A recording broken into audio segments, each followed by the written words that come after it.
Madam cinema ತುಂಬ ಚೆನ್ನಾಗಿ ತಗೊಂಡು ಬಂದಿದ್ದಾರೆ. ತಾಂತ್ರಿಕ ಬ್ರಹ್ಮ ಅಂತ ಹೆಸರು ತಗೊಂಡಿರೋರು ದಿನಕರ್ ಸರ್ಗೆ ಯಾರು ಅಡ್ವೈಸ್ ಮಾಡೋ ಅಂಥದ್ದೇ ಇಲ್ಲ. ಉಪ್ಪಿ ಸರು, ಪುಟ್ಟಣ್ಣ ಕಣಗಲ್ ಸರು, ಅವರ ಒಂದು ನೆರಳಲ್ಲಿ ಬರುವಂಥ ವ್ಯಕ್ತಿ ನಮ್ಮ ದಿನಕರ್ ಸರು. ಹೇಗೆ ಯಜಮಾನ ಮೂವಿಯಲ್ಲಿ ಗಾಣದೆಣ್ಣೆಯಾಗಿ ಒಂದು ಹೆಲ್ತ್ ಬಗ್ಗೆ ಒಂದು ಮೆಸೇಜ್ ಕೊಟ್ಟರು ಡಿ ಬಾಸ್ ಅವರು, ಹಾಗೆ ಕಾಟೇರದಲ್ಲಿ ಒಂದೇನು ಮೆಸೇಜ್ ಕೊಟ್ಟರು ಜನ ಭೂಮಿ ಬಗ್ಗೆ ಆಗಲಿ ಬಡವರ ಬಗ್ಗೆ ಆಗಿ, ಅದೇ ಇದರಲ್ಲಿ ಒಂದು ಹೆಲ್ತ್ ಫುಡ್ ಬಗ್ಗೆ ಇವತ್ತಿನ ಮಕ್ಕಳ ಮೇಲೆ ಯಾವ ಥರ ಪರಿಣಾಮ ಬೀರ್ತಾ ಇದೆ, ವಯಸ್ಸಾದವ್ರ ಮೇಲೆ ಏನು ಪರಿಣಾಮ ಹಾರ್ಟ್ ಅಟ್ಯಾಕ್ ಎಂತ ಆಗ್ತಾ ಇದೆ, ಅದು ಎಲ್ಲ ಫುಡ್ ಮೇಲೆ. ಆ ಫುಡ್ ಪಾತ್ರ ಇವತ್ತಿನ ಒಂದು ಜನ್ರೇಷನ್ಗೆ ತುಂಬ ದೊಡ್ಡದು.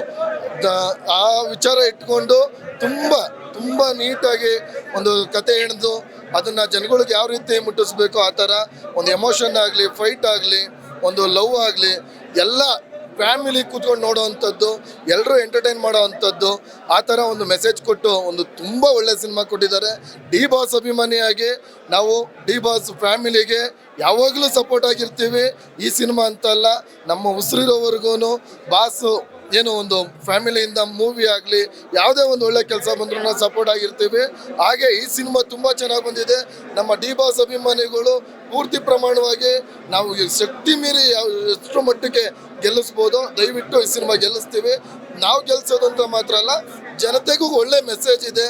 ಫ್ಯಾಮಿಲಿ ಕೂತ್ಕೊಂಡು ನೋಡುವಂಥ ಸಿನಿಮಾ, ಎಲ್ರಿಗೂ ರೀಚ್ ಆಗುತ್ತೆ. ಸಿನಿಮಾ ಅಂತೂ 100% ಗೆಲ್ಲುತ್ತೆ.